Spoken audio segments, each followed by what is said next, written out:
Oke, jumpa lagi bersama saya Anton dari PT Dynamic Power. Nah, kali ini saya hadir dengan bintang tamu spesial yaitu Dr. Robert. Halo Dr. Robert, Halo apa Pak kabar? Anton, baik. Baik ya? Ya, Oke. Kita hari ini ketemu tentunya dengan acara kesayangan kita, Talk Show Indonesia Sehat. Bersama siapa? Bio7 dong, jamu tetesnya orang Indonesia. Dan bukan orang Indonesia juga, kita juga percaya nanti seluruh orang-orang di dunia, netizen di negara lain juga kenal dengan Bio7. Amin. Oke, hari ini topik kita adalah mengenai hipertensi. 3 jurus pinter lawan si silent killer. Ini yang ngasih judulnya keren banget ini nih.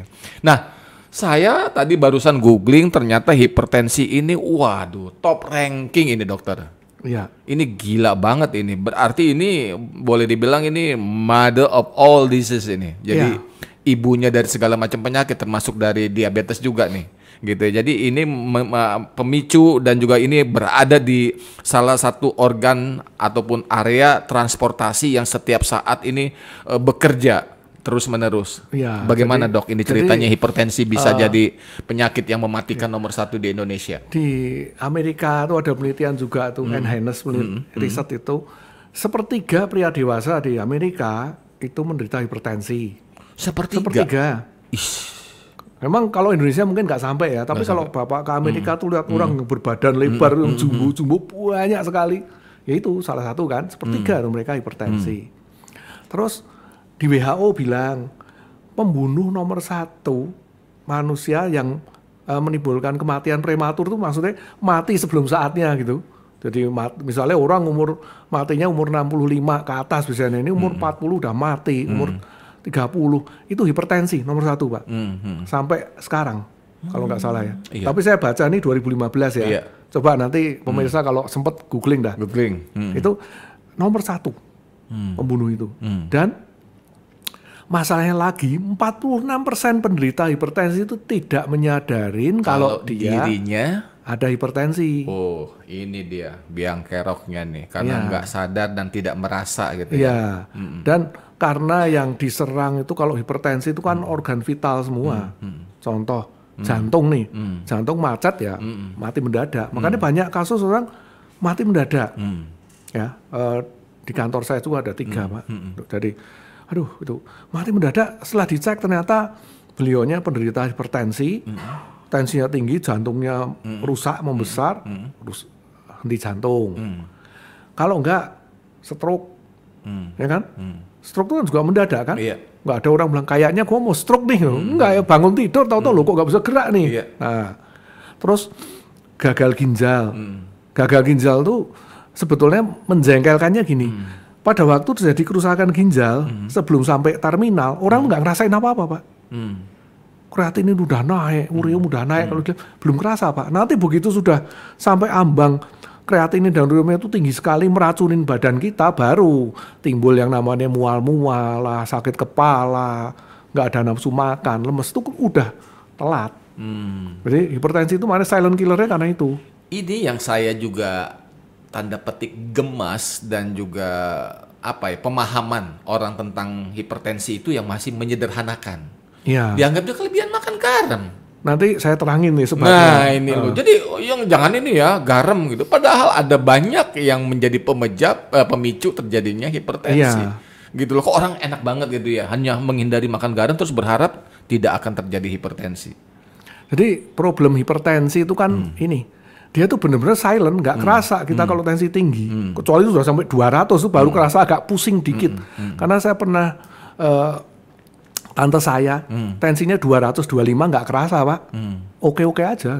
Nah beda sama penyakit lain kayak asam urat misalnya. Asam urat itu begitu sudah di atas 8 aja kaki udah sakit, jempol udah nggak. Jadi karena berasa orang mencari pengobatan kan, atau dia ngurangin makan daging, makan jeroan. Kalau hipertensi nggak kerasa dia, ya dia tetap aja jalan hidup seperti biasa. Itu problem ini, problem utama tuh ada itu karena nggak ngerasa, ya dia nggak akan ke dokter juga karena nggak ngerasa gitu loh. Nah terus kedua, pemahaman masyarakat tuh sering salah, yang terutama yang sudah kena hipertensi. Kan hipertensi itu kan definisinya dulu tensi yang di atas 140, sistolnya, diastolnya 90. Sekarang 2000 berapa nih saya lihat nih. 2017 diperbaiki. Jadi di atas 130 pun sudah dianggap hipertensi. Di atas 80. Jadi diturunin ini. Karena apa? Ini saya ibaratin selang hidrolik, Bapak. Saya kan kerja di pengeboran, jadi banyak pakai selang hidrolik ya. Ini problemnya gini, Pak. Kayak contoh tempat saya itu selang hidrolik, tulisannya ratingnya 2000 PSI. Dia tulis, kalau dipakai dengan tekanan 2000 PSI, selang ini akan bertahan 5 tahun. Oh. Ya. Analoginya ya. Ada tulisan tabelnya misalnya ini longevity 5 tahun. Tapi kalau tekannya saya naikin sedikit aja, 2100 PSI, dia jadi 4 tahun, Pak. Nah, pembuluh darah kita ini problemnya begini. Normalnya dia terima tekanan di bawah 120/80 nih. Orang ini naik tensinya. Katakan misalnya 140, cuman beda 20, beda tipis. Tapi berlangsung 20 tahun jebol, Pak. Sama kayak ini saya kasih contoh nih Bapak, misalnya pegang gelas ini. Ini kan semenit nggak apa-apa ya? Nggak apa-apa. Enteng. Kalau 24 jam ada yang kuat nggak? Gemeteran dan pingsan, Pak. 10 tahun ada yang kuat nggak? Itulah. Jadi orang selalu nganggapnya di tensi misalnya, tensiku tuh tinggi tapi nggak apa-apa lah, cuma 140. Ya nggak apa-apa kalau cuma 1-2 hari, 140, 15 tahun, 20 tahun ya selesai, Pak. Pembuluh darah rusak. Kayak tadi selang hidrolik aja dari 2000 ke 2100, dari 5 tahun jadi 4 tahun. Nah itu. Kalau bursting tuh saya olahraga nih, naik. Nggak apa-apa, karena itu hanya sebentar. Kayak hidrolik kan ditulis biasanya. Rating working pressure 2000 PSI, bursting pressure 2500. Jadi kalau ada tekanan melonjak, dia nggak langsung pecah, nggak apa-apa gitu. Kalau asal nggak 2500 terus gitu loh. Sama hipertensi itu sama kayak hidrolik sebenarnya. Pembuluh darah kita tuh kan selang-selang sebetulnya kan. Jantungnya pompa hidrolik. Besar, selang kecil dari saluran utama itu ya. Terus kemudian sampai ke jaringan-jaringan periferi itu yang halus itu yang kecil-kecil itu ya. Itu semuanya dalam kondisi yang tekanan darah tinggi itu problem ya. Iya, dia kena tekanan lebih tinggi. Apa yang terjadi adalah pembuluh darah itu nanti akan retak mikro. Kita nggak sadar, tapi tubuh kan tahu ini retak nih, gua betulin. Pakai apa? Salah satu bahan baku untuk nambal itu kolesterol tadi. Karena memang mau nggak mau, kalau nggak ditambal bocor kan. Tubuh kan punya mekanisme repair. Repairnya kolesterol tadi nempel dia. Terjadi regenerasi termasuk kolagennya segala macam terus diregenerasi. Tapi ada tapinya, kayak Bapak kalau luka. Ada bekas itu kan, kadang-kadang sama di pembuluh darah. Orang bilang plak tadi.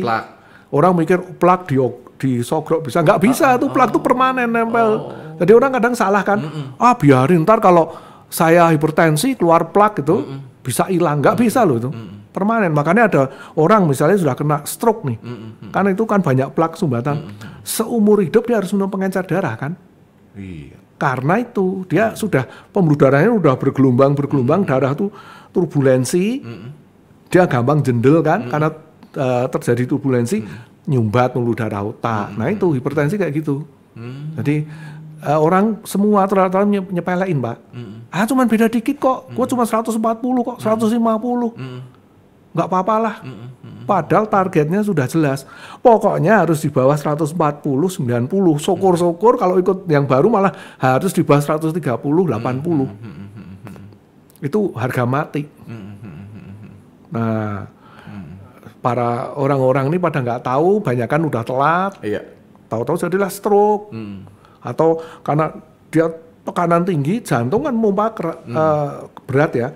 Sama kayak orang fitness kan angkatnya berat, ototnya gede. Cuman ini jantung ototnya besar jadi penyakit. Dua mompa ototnya besar, pembuluh darahnya jadi kurang pasokan, mati yang namanya infak. Lama-lama berhenti mompa. Nah, kalau organ lain katakan liver berhenti, kan nggak langsung mati, Pak. Pakai kuning-kuning dulu, pakai loyo-loyo. Jantung, mana ada jantung berhenti terus masih langsung berat.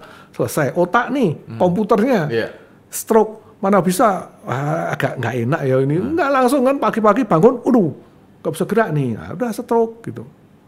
Ginjal, masalahnya, tadi saya bilang kan, nggak kerasa sampai udah parah baru kerasa.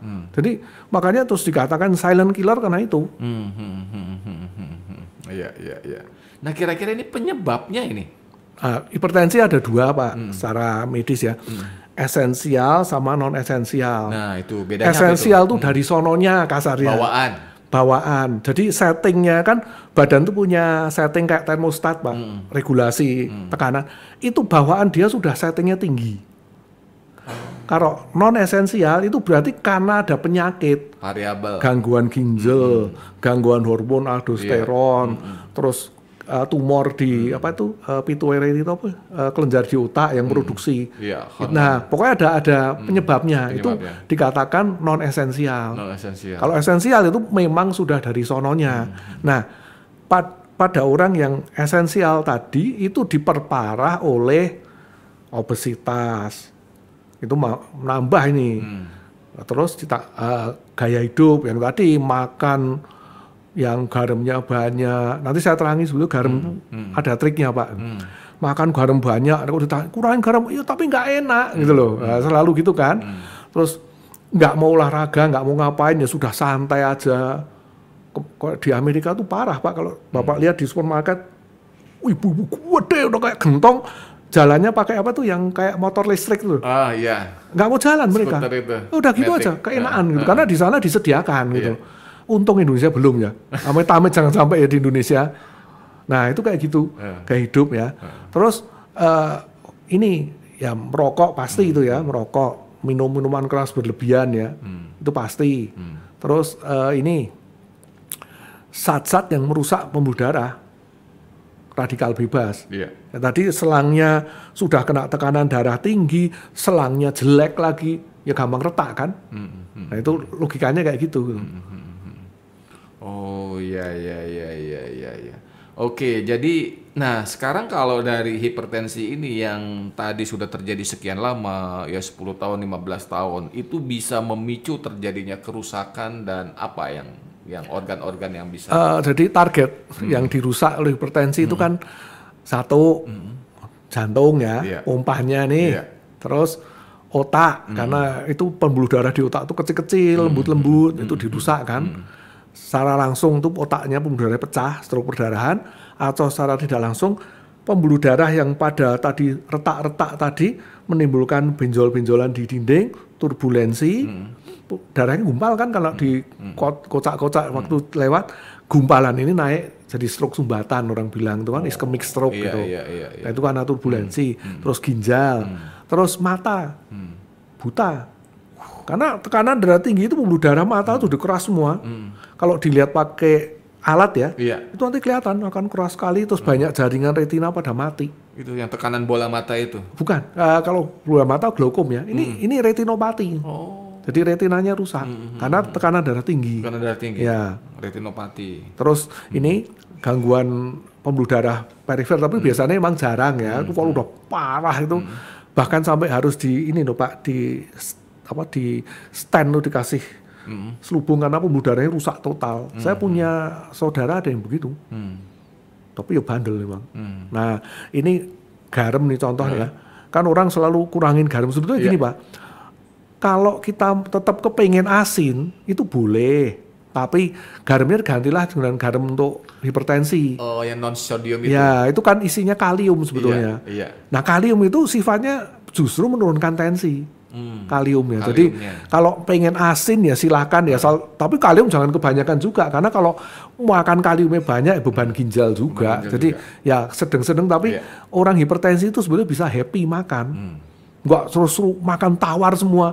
Saya sendiri kalau suruh makan tawar ya nggak bisa emosi Pak. Itu ada juga yang mempunyai kiat-kiat ataupun tips itu loh di grup WA. Katanya caranya itu jangan menaburkan garam pada saat dimasak, tapi pada saat mau dimakan baru ditaburkan. Sama aja. Wah ini kedeng ini. Sama aja.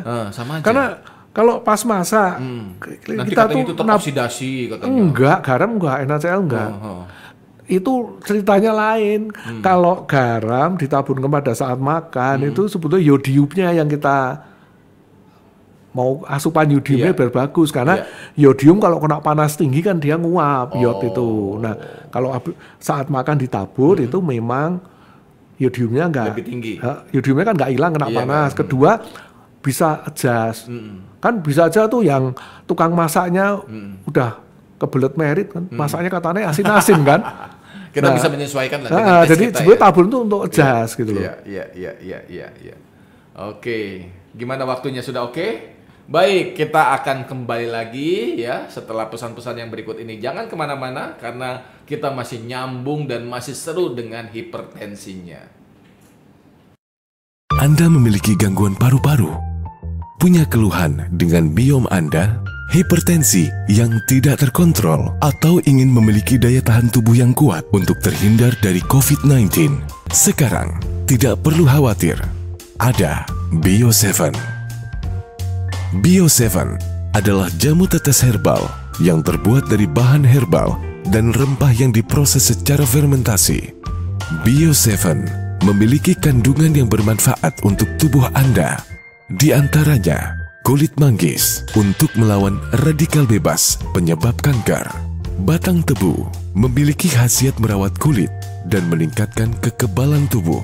Daun gambir dapat mengatasi diare dan memperkuat gigi. Bunga kerisan dapat mengatasi stroke.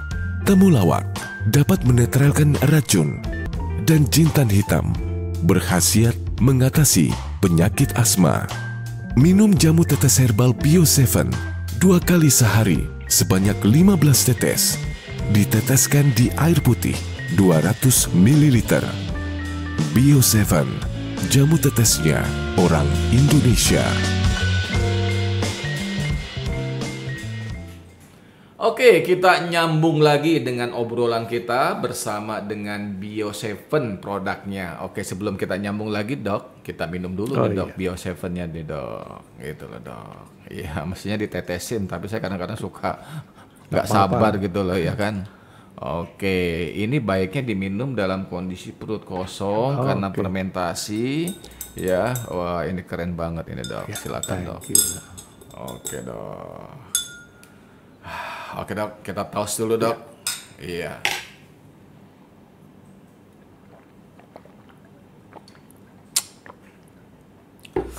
Iya, tadi sudah dijelaskan sama Dr. Robert ya, tadi menarik sekali bagaimana terjadinya dan juga pemicunya hipertensi. Mungkin Dok bisa dijelasin lagi, Dok, itu tadi bagaimana itu mekanismenya itu. Nih saya terangin dulu ya. Pertama, kok orang tensi 120, 80 itu apa sih sebetulnya gitu loh. Iya. Itu gini, kalau jantung itu kan pompa di nyut. Otomatis kalau pompa nyut kan, kalau nadi kita raba tuh ada denyutan kan. Nah, Iya, ada kerasa impuls. pada waktu nyut dia pompa itu tekanan tertinggi kan 120 itu 120 tadi. Itu yang disebut dengan sistolik tadi. Sistol. Pada saat dia nggak pompa, relax itu kan turun tapi nggak nol tekanan. Nah itu dia stop. Kalau misalnya ekstrim itu kalau di percobaan ya, ini dicolok nih pembuluh darah dicolok dikasih apa tuh namanya manometer ya tekan manometernya itu jarumnya akan misalnya orang 120 80 kalau dicolok nih nanti jarumnya itu akan 80 120 80 120 gitu loh. Oh, seperti itu yang ya? disebut makanya 120 80 itu. Nah tensi itu kan seperti itu. Nah tensi itu benar-benar fisika itu Pak sebetulnya. Saya senang fisika dulu makanya itu fluida, mekanika fluida orang bilang kan. Jadi apa penyebab tekanan darah tinggi? Satu, volume. Kalau dua arahnya banyak, ruangannya padahal terbatas di badan kita ya pasti tensi akan naik kan. Volume Darahnya yang sangat tinggi. Volume terus medianya kan, makin lama makin menyempit. Apalagi itu orang gemuk ketekan itu ketekan. makin tinggi. Nah, volume. Kedua, regulasinya. Jadi tubuh itu punya regulasi. Kalau tekanan darah dia melebihi batas dia, setting dia, dia akan berusaha nurunin. Dia kurangin hormon untuk bikin kencing. Dia kuatin hormon untuk melebarkan pembuluh darah. Karena kalau lebar, rileks, turun tekanan kan. Kalau mengecil ya tinggi.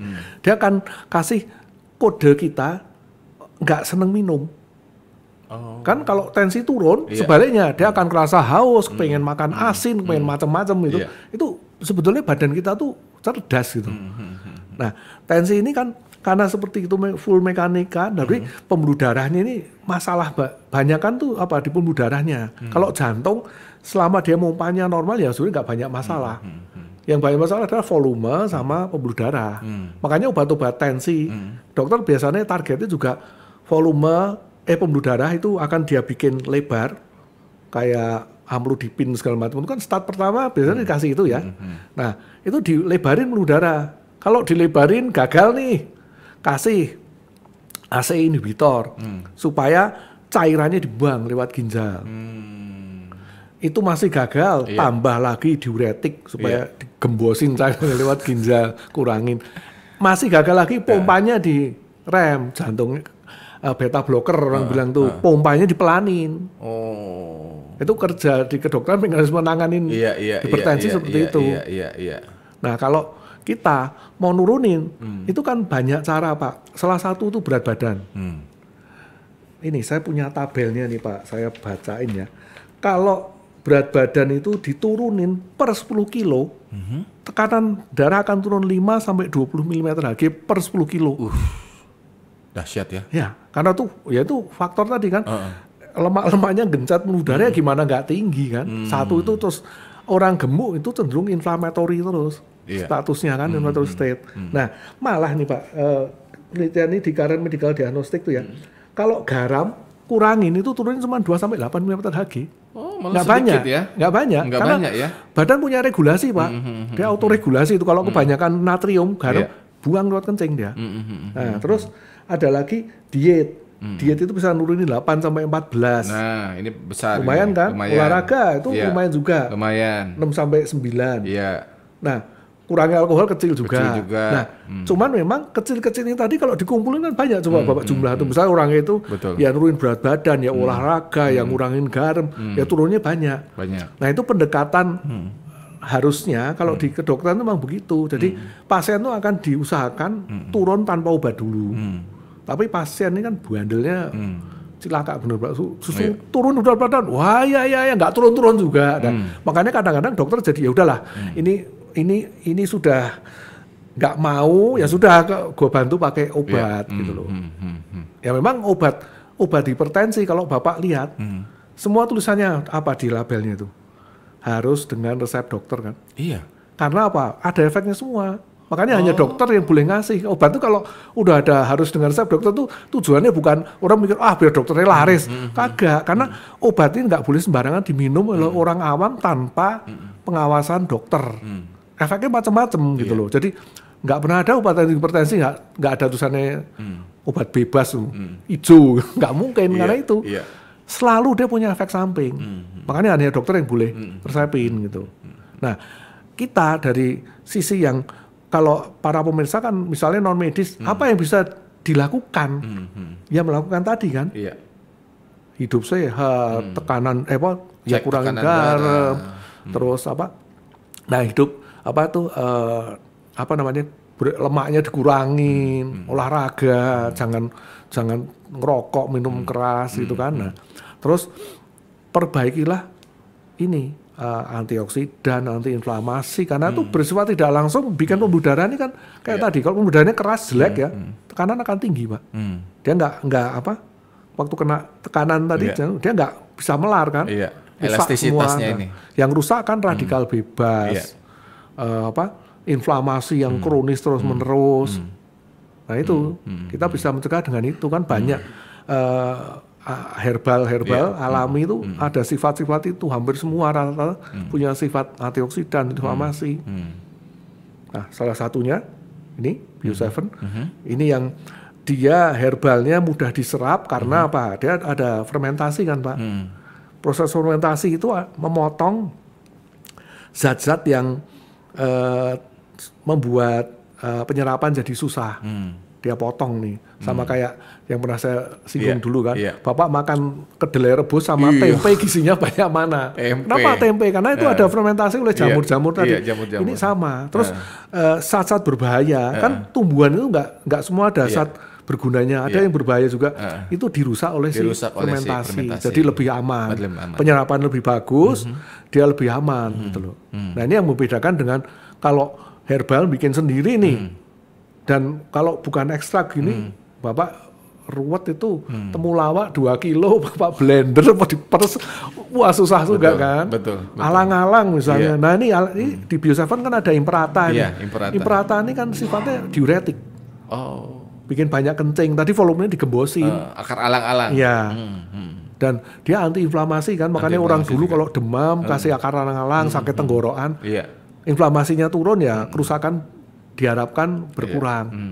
Terus ada kulit manggis itu kan terkenal juga.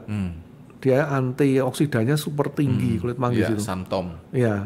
Ya dulu orang pada Iya, rame kan rame. produk-produk itu. Betul. Jadi gabungan di Bio7 ini bagusnya adalah dia sudah kombinasi antioksidannya banyak. Karena tidak setiap produk ini sama. Misalnya antioksidan di kulit manggis sama antioksidan di misalnya alang-alang itu isinya beda. Oh, karakternya. Ya, jadi itu makanya ada 7 ini kan 7 komponen utama kan itu supaya saling melengkapi sebetulnya. Sama kayak tadi saya bilang makan buah.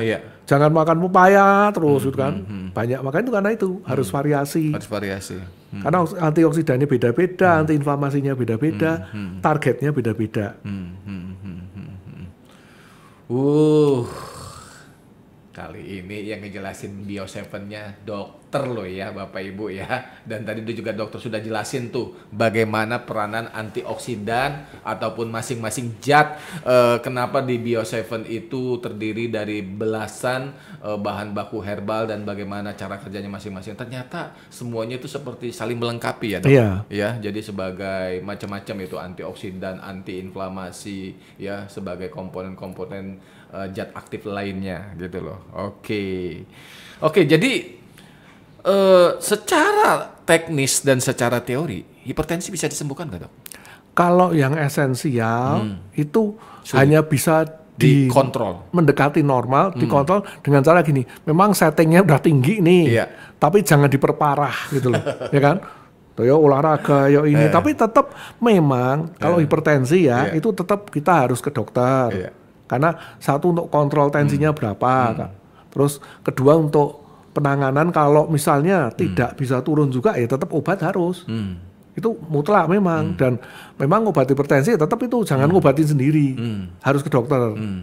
Nah tadi kan obat hipertensi kalau kita minum seumur hidup kan tadi bahayanya buat ginjal dan juga buat organ yang lain. Makanya dokter kalau mereka ngasih obat hipertensi ya dia pasti pasiennya suruh eksalem.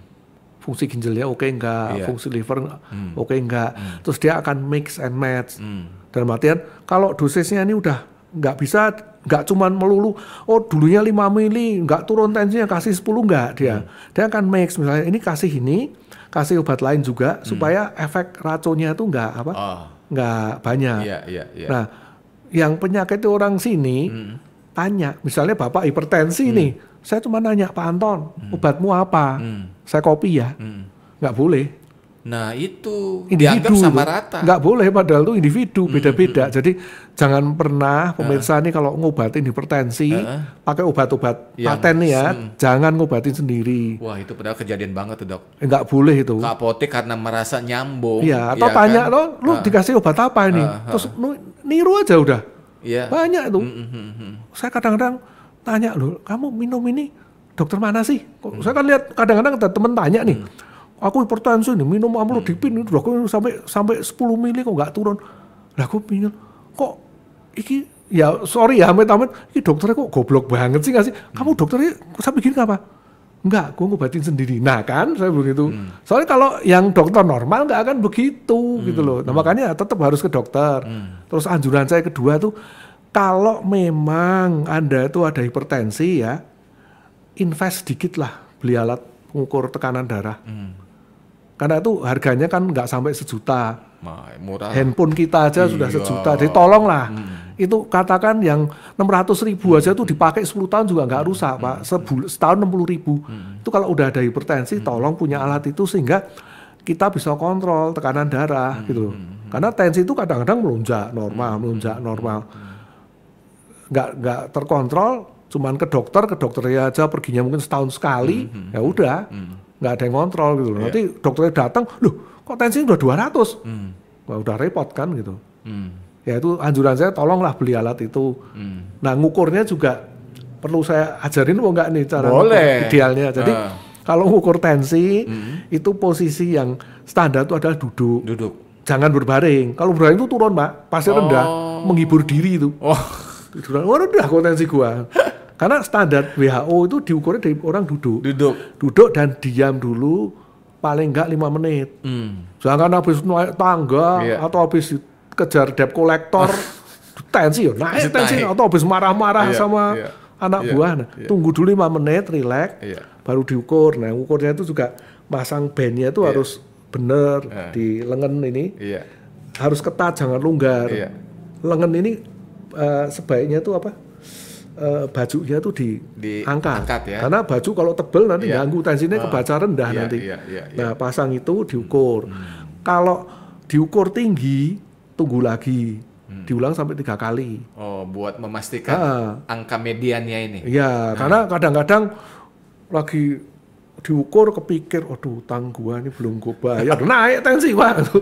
Atau kalau enggak baru diukur tetangga berisik, naik tensinya. Nah itu harus diukur. Kalau 3 kali tetap tinggi, bawa ke dokter. Dok, saya begini. Nah, pasti dokter tuh kan nganjurin juga hidup sehat Pak, pasti. Harus makan ini ya itu. Iya, maksudnya mesti 3 kali ya. Tensi pertama istri yang dipikirin. Nah, tensi yang kedua itu utang, pacar yang bisa gimana? Nah, itu kalau pacar udah tensinya naik, denyut nadinya naik itu. Oke, Dokter Robert, gitu ya. Menarik sekali perbincangan kita mengenai hipertensi, 3 jurus pintar lawan si penyakit silent killer. Ini adalah penyakit pembunuh nomor 1 dengan standar WHO dan juga di Indonesia.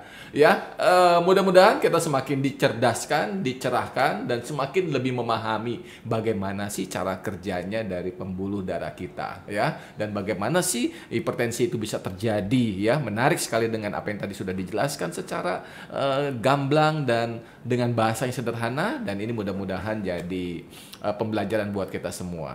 Oke, kita akan jumpa lagi nanti di acara-acara talk show Indonesia Sehat berikutnya bersama Bio7, karena Bio7 jamu tetesnya orang Indonesia.